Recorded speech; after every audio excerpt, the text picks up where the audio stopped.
Bulletin के आगाज में सबसे पहले आपको ये बताएं कि वजीर आजम शहबाज शरीफ के बेटे सुलेमान शहबाज ने अदालत के सामने सरेंडर कर दिया है। इस्लामाबाद हाई कोर्ट ने सुलेमान शहबाज की FIA केस में हिफाजती जमानत मंजूर कर ली। सुलेमान शहबाज को 14 दिन में लाहौर की मकामी अदालत में पेश होने की हिदायत की गई है। पेशी के बाद सुलेमान शहबाज मीडिया से गुफ्तगू के दौरान इमरान खान पर बरस पड़े। उन्होंने इमरान खान की करप्शन कौम के सामने लाने का ऐलान भी किया। कहा, आज जावेद इकबाल, शहजाद अकबर, साकिब निसार और मनी लॉन्ड्रिंग कहाँ है? इमरान खान का पीछा करेंगे और उन्हें इबरतनाक सजा दिलवाएंगे। इमरान घड़ियां फरोख्त करने की रसीदें दिखाएं। हेलीकॉप्टर के इस्तेमाल का मुकम्मल हिसाब किताब भी देना होगा। सुलेमान शहबाज ने तहरीक इंसाफ फाशिस्ट पार्टी करार दे दिया।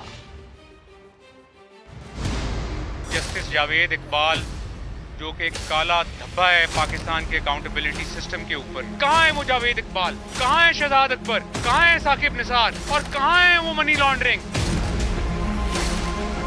इमरान खान को शर्म करो तुम। इसने अपने दौर में 4 सालों में 25,000 अरब का कर्जा लिया। मैं इसको चैलेंज करता हूँ, ये घड़ी बेचने, उसके पैसे लाने, उसकी रसीद कौम को पेश करे, दिखाए वो ट्रांजैक्शन कैसे हुई। साइफर के ऊपर कौम को गुमराह किया इसने, बाद में अमरीकियों के पांव पड़ गया जाके। ये ड्रामेबाज शख्स है, झूठा है। जब तक इसको सजा नहीं मिलेगी in open and shut cases में, हम इसका पीछा नहीं छोड़ेंगे। फैसिस्ट पार्टी है PTI, ये एक फैसिस्ट पार्टी है। आज ये जनरल बाजवा को मुनाफिक कहता है, ये तो इसका कोई दीन ईमान नहीं है, दीन को बेचता है ये। क्या हुआ KP असेंबली में, वहाँ बिल पेश कर दिया उन्होंने कि हेलीकॉप्टर के ऊपर कोई हिसाब किताब नहीं हो सकता, जिसके बाप के पैसे हैं हिसाब किताब नहीं हो सकता। हर चीज का हिसाब होगा, ये हम पूछ के रहेंगे। फेडरल गवर्नमेंट के अंदर भी करप्शन की दास्तानें हैं, वो इंशाल्लाह आएंगी सामने। अब इन लोगों को इबरतनाक सजाएं मिलनी चाहिए। अभी तक तो यार सियासत मेरे साथ हुई है, अब हम करेंगे। सुलेमान शहबाज ने बड़ा इंकशाफ भी किया है। कहते हैं शहजाद अकबर ने डेविड रोज को नैब सेल का दौरा करवाया, झूठी ब्रीफिंग दी, डेली मेल में स्टोरी प्लांट की। आज शहजाद अकबर बैरून मुल्क महल में बर्तन धो रहे हैं। डेली मेल ने वजीर आजम शहबाज शरीफ से मुआफी मांगी। NCA ने इमरान खान को थप्पड़ मारा। उन्होंने मजीद क्या कहा, आपको दिखाते हैं। शहजाद अकबर डेविड रोज को नैब सेल में लेके आया जब शहबाज शरीफ साहब अरेस्टेड थे, उसको झूठी ब्रीफिंग दिलवाई, स्टोरी को प्लांट किया डेली मेल में और इंग्लैंड के अखबारों में उस स्टोरी को लगवाया। डेली मेल ने शहबाज शरीफ साहब से माफी मांगी। शहजाद अकबर खुद इमरान खान के कहने पे इंग्लैंड चक्कर लगाते रहे, वहां मजे करते रहे। 18 महीनों के बाद NCA ने एक जोरदार थप्पड़ मारा इमरान खान के मुंह पे। 190 मिलियन पाउंड के अगेंस्ट जो बेनिफिट्स इसने लिए, इसको उसका भी जवाब देना है। शहजाद अकबर साहब का जरा पता तो लें कहां पे हैं। वो पाकिस्तान से बाहर एक महल में बर्तन धो रहे हैं आजकल। बहुत शुक्रिया।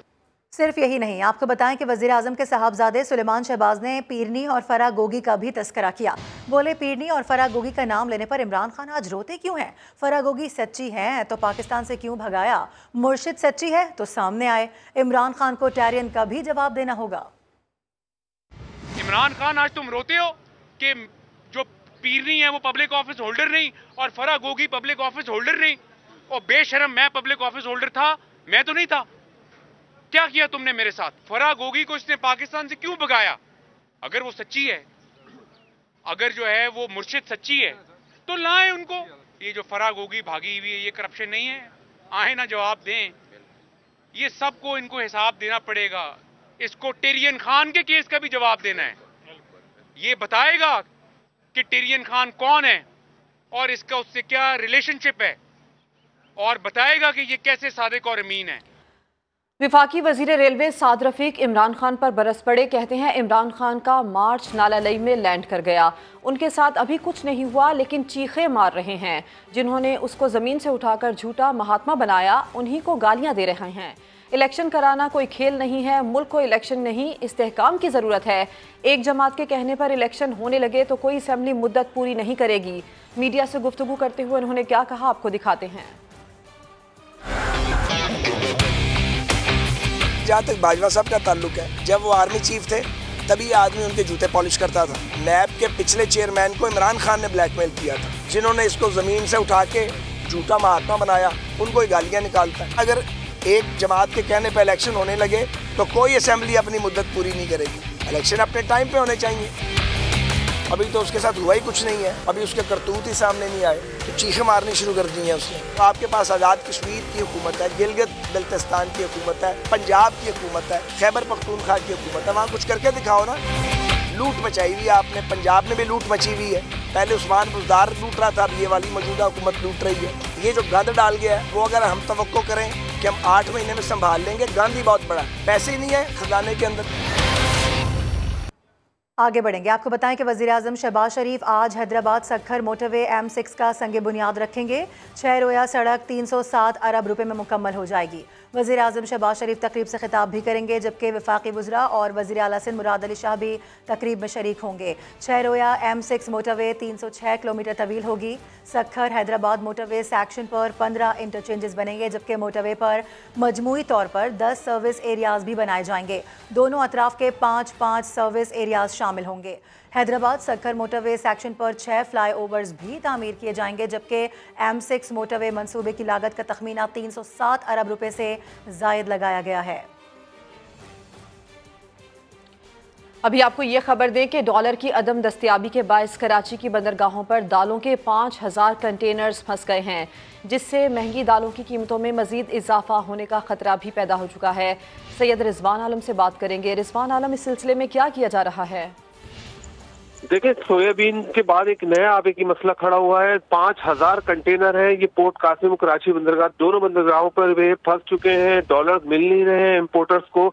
जूड़िया बाजार के इम्पोर्टर्स हैं जिन्होंने दरामद की थी दालें, और ये जो है पिछले 45 दिन से जो है वो कराची पोर्ट पर 1 महीने से और पोर्ट कासिम में 45 दिन से फंसे हुए हैं।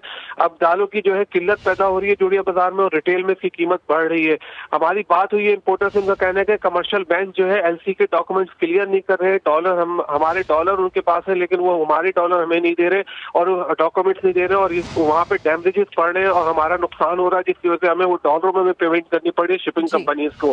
तो सूरत हाल काफी गंभीर होती जा रही है। जैसे सोयाबीन की सूरत हाल गंभीर हुई थी, ऐसी दालों का भी बहरान खड़ा हो सकता है। जी, तफसील के लिए आपका शुक्रिया सैयद रिजवान आलम। कौन खेलेगा फाइनल, कौन जाएगा घर, तफसीलात जानिए इसी बुलेटिन में। और अभी खबर यह है कि इस्लामाबाद हाई कोर्ट ने तोशाखाना केस में इलेक्शन कमीशन के फैसले के खिलाफ इमरान खान की अपील पर समाअत 20 दिसंबर तक मुलतवी कर दी है। लीगी रहनुमा मोहसिन शाहनवाज रांझा के वकील ने दलाइल के लिए 1 हफ्ते की मोहलत मांगी थी। आपको बताएं कि चीफ जस्टिस आमिर फारूक ने केस की समाअत की। इमरान खान के वकील अली जफर ने अपने दलाइल में कहा कि स्पीकर कौमी असम्बली पर था कि वो ये साबित करते कि इमरान खान 62(1)(f) के तहत नाअहल होते हैं। स्पीकर को चाहिए था कि रेफरेंस के साथ शवाहिद भी भेजते, लेकिन उन्होंने ऐसा नहीं किया, सिर्फ दरख्वास्त पर ही इंसार किया गया। अली जफर ने मजीद कहा कि सुप्रीम कोर्ट के मुतादिद फैसलों के मुताबिक election commission court of law नहीं। इलेक्शन कमीशन ने इस केस में फैसल वाबदा केस का सहारा लिया और डिक्लेरेशन दिया। इस रेफरेंस में आर्टिकल 63(1) में बताए गए ग्राउंड्स में से एक भी लागू नहीं होता। साथ ही इमरान खान ने 20% अदायगी के बाद तोहफे हासिल किए, ऐसा भी कहा गया। वज़ीर आज़म शहबाज शरीफ की ज़ेर सदारत विफाकी काबीना का इजलास आज शाम 6:30 बजे होगा। रेकोडिक मंसूबे की मंजूरी 3 निकाती एजेंडे में सर फहरिस्त है। काबीना मुल्क की मजमूई मुआशी और सियासी सूरत हाल का भी जायजा लेगी। विफाकी काबीना का इजलास वज़ीर आज़म शहबाज शरीफ की सक्खर और हैदराबाद के दौरे से वापसी के बाद होगा। पेट्रोलियम डिवीजन की जानिब से रेकोडिक मंसूबे पर ब्रीफिंग दी जाएगी। काबीना सुप्रीम कोर्ट की राय की रोशनी में रेकोडिक मंसूबे की तामीर और रेगुलेटरी के हवाले से मंजूरी देगी। मंसूबे की तश्कील 9 विफाकी और बलूचिस्तान हुकूमतों के फंडिंग प्लान और दीगर मुतालिका अमूर के भी फैसले किए जाएंगे। काबीना ECC के 11 दिसंबर के फैसलों की तौसीक भी करेगी। खबर है कराची से, आपको बताएं कि आया चंद्रीगढ़ रोड शाहीन कॉम्प्लेक्स के करीब इमारत में लगने वाली आग बुझा दी गई है। अहम खबर आपको दे रहे हैं, कराची आया चंडीगढ़ रोड शाहीन कॉम्प्लेक्स के करीब इमारत में जो आग लगी थी, अब खबर ये आ रही है कि उसे बुझा दिया गया है। शाहनवाज अली कादरी हमारे साथ मौजूद हैं। शाहनवाज, क्या डिटेल्स हैं इससे मुतालिक? बिल्कुल, ये आईए चंडीगढ़ रोड और शाहीन कॉम्प्लेक्स से बिल्कुल नजदीक इमारत है, जहाँ के 16वें फ्लोर पर जो है आग लगी थी और आग जो है अब मुकम्मल तौर पर काबू पा लिया गया है। इब्तदाई तौर पर जो 16 फ्लोर है यहाँ से धुआं उठता महसूस हुआ था, तो फायर ब्रिगेड को काम को तलब किया गया था। फायर ब्रिगेड की एक गाड़ी यहाँ पर पहुंची थी और जिसने जो है आधे घंटे की जदोजहद के बाद आग पर मुकम्मल तौर पर काबू पा लिया है। इब्तदाई तौर पर आग लगने की वजूहत सामने नहीं आ सकी है। धुएं बिल्डिंग में भरने के बायस जो बिल्डिंग को खाली करा लिया गया था। जी ठीक है, बहुत शुक्रिया आपका तफसीलात के लिए। अब आपको ये बताएं कि दीरबाला में बर्फबारी का सिलसिला जारी है। लवारी टनल जाने वाली सड़क पर 3 मकामात पर पुल तामीर ना हो सके, जिसके बायस ट्रांसपोर्टर्स और मुसाफिरों को शदीद मुश्किलात का सामना है। इसी की तफसील जानेंगे, सैयद जाहिद जान हमारे साथ हैं, आगाह कीजिए इससे मुतालिक। जी इस वक्त मैं मेनाखोल के मुकाम पर दीर चतराल रोड पे यहाँ मौजूद हूँ और ये मेनाखोल है जिसे नाला कहते हैं और यहाँ पे ये बरसाती नाला है जो दीर चतराल रोड है। यहाँ पे इनकी वजह से जो है लोगों को शदीद मुश्किल है। ट्रांसपोर्टर जो यहाँ आते हैं खासकर जब मौसम सरमा में बर्फबारी और बारिशों का सिलसिला होता है तो यहाँ पे लोगों को अगर एक गाड़ी भी जैसा कि ये ट्रेलर नजर आता है अकब में यहाँ पिछले 2 घंटों से जो है ये रोड मुकम्मल तौर पर बंद है और दोनों तरफ गाड़ियों की लंबी कतारें इसके बायस लगी हुई है। NHA हुक्काम से यही लोग ट्रांसपोर्टर और मुकामी लोग मुतालबा कर रहे हैं कि इन जो मखसूस मुकामात पे दीर से लेकर चतराल तक जो लवारी टनल तक 3 जगहों पे मुख्तस पुल है NHA की जानिब से वो नस्ब न करने के बायस जो है लोगों को शदीद मुश्किलात का सामना आ रहा है और ये आए रोज का मामूल है। अपडेट्स के लिए आपका शुक्रिया। सैलाब तो गुजर गया लेकिन स्वात में तबाही के आसार छोड़ गया है। वज़ीर आला खैबर पख्तूनख्वा महमूद खान के आबाई इलाके में वाक़ स्कूल के बच्चे सहूलतें ना होने के बायस सख्त सर्दी में ज़मीन पर बैठ कर तालीम हासिल कर रहे हैं। रिपोर्ट करेंगे सैयद शहाबुद्दीन।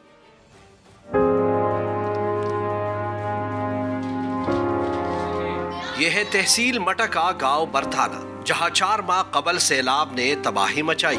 रेले में स्कूल भी बह गया। जिले इंतजामिया ने बच्चों के लिए किराए पर इमारत तो हासिल कर ली, लेकिन यहाँ न मेज है न कुर्सियाँ।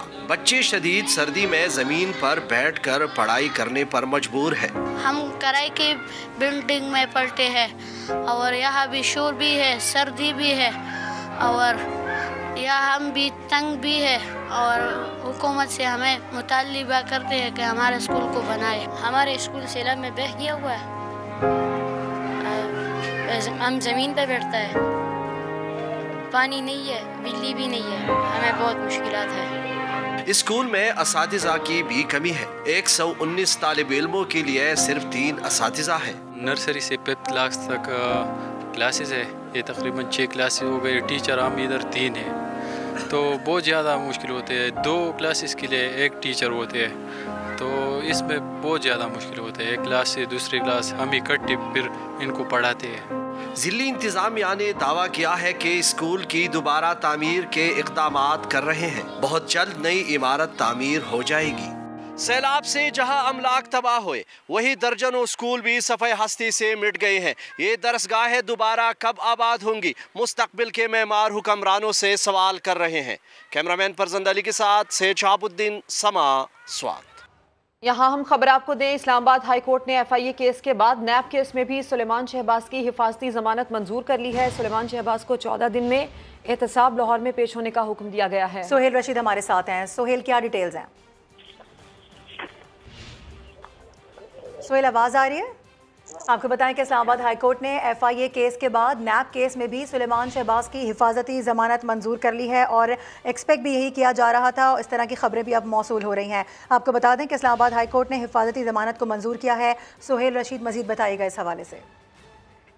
सुलेमान शहबाज आज दोबारा पेश हुए थे इस्लामाबाद हाई कोर्ट में, जहां पर अब उनकी डिवीजन बेंच ने इस्लामाबाद हाई कोर्ट के ही नैब केस में भी फांसी जमानत मंजूर की है और 14 दिन के अंदर उन्हें लाहौर में जो मुतलका एहतसाब अदालत है उसके सामने पेश होने की हिदायत की गई है। नैब और FIA केसेस में अलग अलग दरखास्तें दायर की गई थी सुलेमान शहबाज की जानिब से। पहले उनकी आज सुबह के वक्त एक रुकनी बेंच ने चीफ जस्टिस आमिर फारूक ने उनकी FIA केस में 14 रोजा फांसी जमानत मंजूर की थी और 14 दिन की ही उनको जमानत दी गई है नैब के केस में भी और उनको मुतलका अदालतों के सामने पेश होने की हिदायत कर दी गई है। नैब की जानिब से जो आमदन से ज़ायद सासों और मनी लॉन्ड्रिंग की दफात के तहत उनके खिलाफ मुकदमा दर्ज किया गया था। दोनों मुकदमात में वो इख्तियारी करार दिए गए थे, जिसके बाद आज उन्होंने सरेंडर किया और अब उनको दोनों मुकदमात में फांसी जमानत मिल चुकी है। अब वो 2 हफ्तों के अंदर मुतल्लिका अदालतों के सामने पेश होंगे। सही, ठीक है, इस हवाले से आप आगाह कर रहे थे, बेहद शुक्रिया। आपको बता दें कि सुलेमान शहबाज की नैब केस में भी हिफाजती जमानत मंजूर हो गई है। सुलेमान शहबाज को 14 दिन में एहतसाब अदालत लाहौर में पेश होने का हुक्म दिया गया है, जबकि इस्लामाबाद हाईकोर्ट ने भी हिफाजती जमानत मंजूर कर ली है। बुलेटिन में अब बात करते हैं बदलते मौसम की। कराची में शहरी मौसमी बीमारियों का शिकार होने लगे हैं। सर्द और गर्द आलूद हवाएं बुजुर्गों और बच्चों को खास तौर पर निशाना बना रही हैं। तिब्बी माहिरीन शहरियों को एहतियात से काम लेने का मशवरा दे रहे हैं। हामिदुर रहमान इस पर रिपोर्ट करेंगे। कराची में हर मौसम शहरियों के लिए इम्तिहान बनकर आता है और सर्दियों के आते ही शहर में चलने वाली गर्द आलूद हवाओं, खुश्क मौसम और जाड़े की रातों ने बच्चों और बड़ों को बीमार करना शुरू कर दिया है, जिसकी वजह से नज़ला, ज़ुकाम, खांसी, गले की सूजिश और मौसमी बुखार के केसेस दुगने हो गए हैं। अगर फ़र्ज़ करें कि 30% लोग आ रहे होते हैं नज़ला ज़ुकाम के, तो वो एकदम इंक्रीज़ कर जाता है डबल स्ट्रेंथ में कि जी 50 to 60% इसी से रिलेटेड केसेस आने लगते हैं। माहिरीन के मुताबिक फ़िज़ाई आलूदगी एलर्जी का सबब बनती है, जिससे महफूज रहने के लिए शहरियों को एहतियात करना होगी। एयर पोल्यूशन बढ़ती जा रही है हमारे यहाँ। ज़्यादातर लोग हमारे यहाँ जो है उससे मुतासिर होते हैं। जो लोग मोटरसाइकिल पे सफ़र करते हैं या ओपन एयर में सफ़र करते हैं तो मास्क का जो है वो इस्तेमाल जो है लाजमी करें। मौसम के साथ साथ हमारा जो एनवायरनमेंट है वो भी बहुत ज़्यादा गर्द आलूद हो चुका है। बहुत ज़्यादा धूल मट्टी है, हर जगह कंस्ट्रक्शन हो रही है, तो उसकी वजह से भी हमारी नाक बहुत ज़्यादा मुस्तकिल इरिटेटेड रहती है। नाक बहना भी शुरू हो जाती है और साथ में जो हमारे साइनसेस हैं, जो बेसिकली हमारे चेहरे की खाली खलाएँ होती हैं जो कि अल्लाह ने बनाई हैं, और वो उसमें जब इन्फेक्शन आ जाता है तो फिर हमारे सर में दर्द भी शुरू हो जाता है। माहिरीन ने मशवरा दिया है कि सर्दियों के मौसम में बीमारियों का मुकाबला करने के लिए ठंडे मशरूबात से परहेज़ किया जाए, जबकि यखनी, सूप और उबले हुए अंडों का इस्तेमाल बढ़ा दिया जाए। तिब्बी माहिरीन का कहना है कि सर्द मौसम में गर्दो गुबार और जरासीम मौसमी बीमारियों का सबब बनते हैं। शहरियों को चाहिए कि वो एहतियाती तदबीर इख्तियार करें। कैमरामैन इमरान शाहिद के साथ हामिदुर रहमान, समा, कराची। और अब बात करेंगे फीफा वर्ल्ड कप के बुखार की। फीफा वर्ल्ड कप में फाइनल तक रसाई की जंग आज से छिड़ेगी। पहले सेमीफाइनल में 2 मरतबा की चैंपियन अर्जेंटाइन क्रोएशिया से टकराएगी। अर्जेंटीना फाइनल की जानिब कदम बढ़ाएगा या क्रोएशिया की टीम करेगी हैरान। फीफा वर्ल्ड कप में होगा आज बड़ा मुकाबला। पहले सेमीफाइनल में 2 मरतबा की चैंपियन अर्जेंटीना और 2018 की फाइनलिस्ट क्रोएशिया में जोर का जोड़ पड़ेगा। दोनों टीमों ने प्रैक्टिस सेशन में तैयारियों को फाइनल कर लिया। अर्जेंटीना को अपने पहले ही ग्रुप मैच में सऊदी अरब के हाथों अपसेट शिकस्त हुई, जिसके बाद कमबैक किया, पोलैंड और मेक्सिको को हराया। नॉकआउट मरहले में ऑस्ट्रेलिया और फिर हॉलैंड को बाहर करके सेमीफाइनल में जगह बनाई। क्रोएशिया ने ग्रुप मैच में सिर्फ कनाडा को हराया। बेल्जियम और मराकश से मुकाबला बराबर रहा। नॉकआउट मरहले में क्रोएशिया ने जापान और ब्राजील की छुट्टी की। अर्जेंटीना ने सेमीफाइनल जीता तो छठी बार फाइनल खेलेगी। क्रोएशिया मुसलसल दूसरी बार फाइनल में जाने के लिए बेताब है। और फीफा वर्ल्ड कप की महंगी तरीन टीम्स कौन सी थी और जो सेमीफाइनल में पहुंची हैं, उन टीम्स की मालियत और ट्रांसफर वैल्यू कितनी है, ये बता रहे हैं साथी एंकर फवाद जैदी। दुनिया की महंगी तरीन टीमें आलमी कप से बाहर हो गई हैं, मगर मराकश अब भी टाइटल की दौड़ का हिस्सा है। इंग्लैंड की टीम कतर पहुंची तो खिलाड़ियों की ट्रांसफर वैल्यू की बुनियाद पर टीम की मालियत का अंदाजा $1.5 अरब था, मगर इंग्लैंड क्वार्टर फाइनल से आगे ना बढ़ पाई। स्विस रिसर्च ग्रुप की तहकीक के मुताबिक वर्ल्ड कप की दूसरी सबसे बेशकीमत टीम थी ब्राजील। मालियत का अंदाजा $1.49 अरब था, मगर नेमार जैसा बड़ा नाम रोते हुए मैदान से रुखसत हुआ। $1.23 अरब की कदर रखने वाली स्पेन को प्री क्वार्टर फाइनल में शिकस्त दी मराकश ने।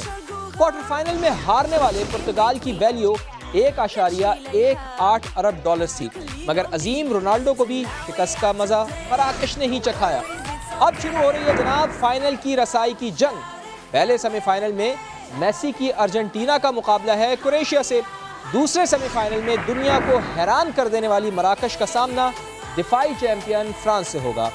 तो फ्रांस के खिलाड़ियों की ट्रांसफर वैल्यू $1.38 अरब है। मराकश के स्क्वाड की कुल कदर सिर्फ $254 मिलियन। लेकिन इस वक्त आपको बराह रास्त लिए चलते हैं। इस वक्त वज़ीर आज़म मौजूद हैं और उनको पहुंचना था हैदराबाद। तो आपको बता दें कि M6 हैदराबाद सक्खर मोटरवे का संग बुनियाद रखा जाएगा। वज़ीर आज़म एक रोज़ा दौरे पर हैदराबाद पहुंच चुके हैं। ये तकरीब सिविल एविएशन ऑडिटोरियम हैदराबाद में हो रही है। जबकि आपको ये भी बता दें कि इस अहम तकरीब से वज़ीर आला सिंध मुराद अली शाह, वफाकी वज़ीर IT अमीनुल हक भी खिताब करेंगे। इसके साथ साथ दीगर रहनुमा भी खिताब करेंगे।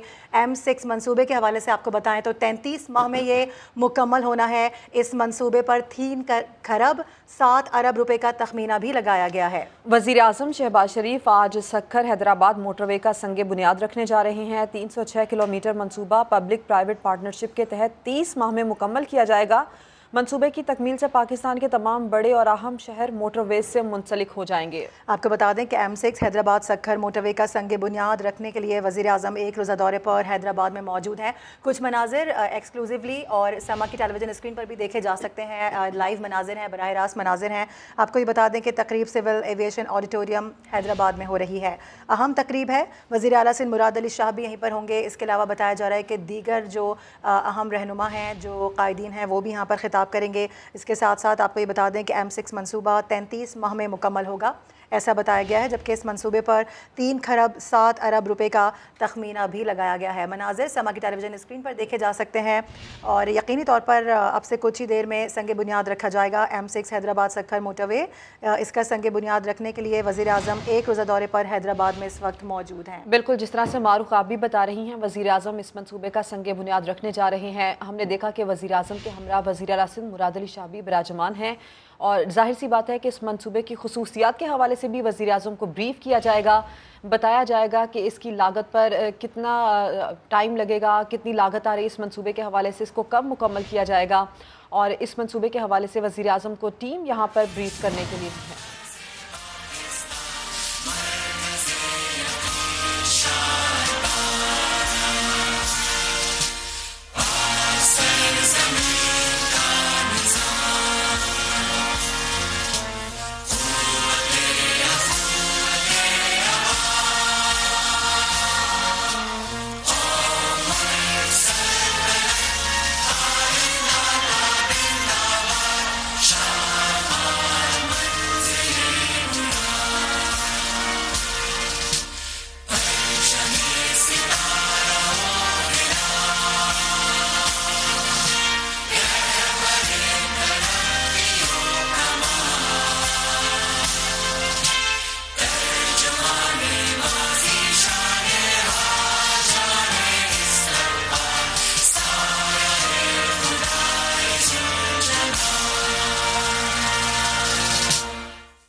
मुअज़्ज़िज़ ख़वातीन व हज़रात, मैं वज़ारत मवासलात और नेशनल हाईवे अथॉरिटी की जानिब से आज की इस बावक़ार तकरीब के मेहमान ख़ास वज़ीर आज़म इस्लामी जमहूरियत पाकिस्तान जनाब मोहम्मद शहबाज शरीफ और तमाम मेहमानान गिरामी को खुश आमदीद कहता हूँ।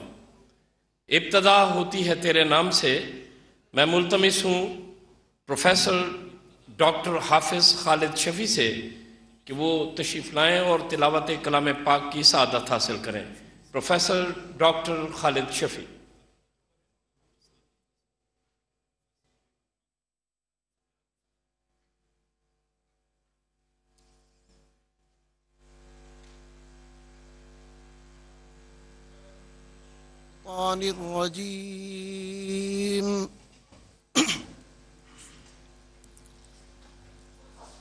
बिस्मिल्लाहिर्रहमानिर्रहीम। हुवल्लाहुल्लज़ी ला इलाहा इल्ला हु आलिमुल ग़ैबि वश्शहादा हुवर रहमानुर रहीम। हुवल्लाहुल्लज़ी ला इलाहा इल्ला हु अल मलिकुल